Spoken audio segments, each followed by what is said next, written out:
Assalamualaikum warahmatullahi wabarakatuh. Perkenalkan, nama saya Muhammad Aksanul Haq dari kelas 3A. Saya di sini akan menjelaskan proses atau alur penanganan tindak pidana. Dalam proses atau alur penanganan tindak pidana ada 3 tahapan, yaitu tahapan pemeriksaan di tingkat penyidikan, yang kedua tahapan penuntutan, yang ketiga tahapan pemeriksaan di tingkat pengadilan. Yang pertama, tahapan pemeriksaan di tingkat penyidikan.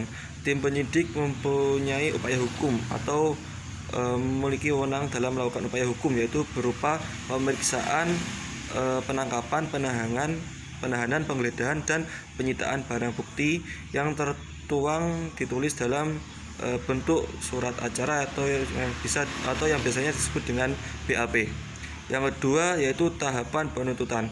Setelah tim penyidik melakukan upaya hukum tersebut, tim penyidik melimpahkan perkara pidana tersebut ke pengadilan negeri, lalu untuk diproses di pengadilan atau diberikan kepada hakim untuk diproses di pengadilan.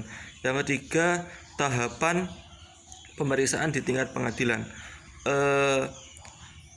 Pada tahapan ini hakim harus selesai dalam memeriksa dan membacakan perkara pidana. Setelah selesai, tim penuntut umum baru mengajukan tuntutan pidananya, dan setelah tim penuntut umum mengajukan tuntutan pidananya, baru dari terdakwa atau yang mewakili atau yang biasanya penasihat hukum itu mengajukan pembelaannya.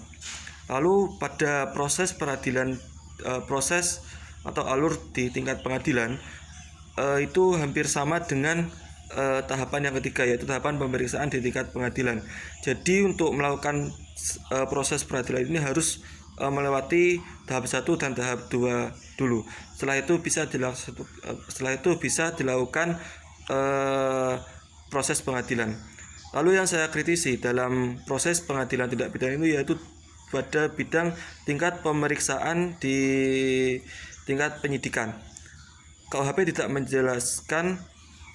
tidak membatasi berapa kali arus bolak-balik dalam melakukan penyidikan, sehingga lamanya arus bolak-balik dalam penyidikan ini terkesan menunjukkan bahwasanya aparat hukum di negeri Indonesia ini tidak profesional. Seharusnya arus bolak-balik ini dalam penyidikan harus dibatasi dan harus dipertegas 1 kali, misalnya seperti itu. Sekian dari saya. Wassalamualaikum warahmatullahi wabarakatuh.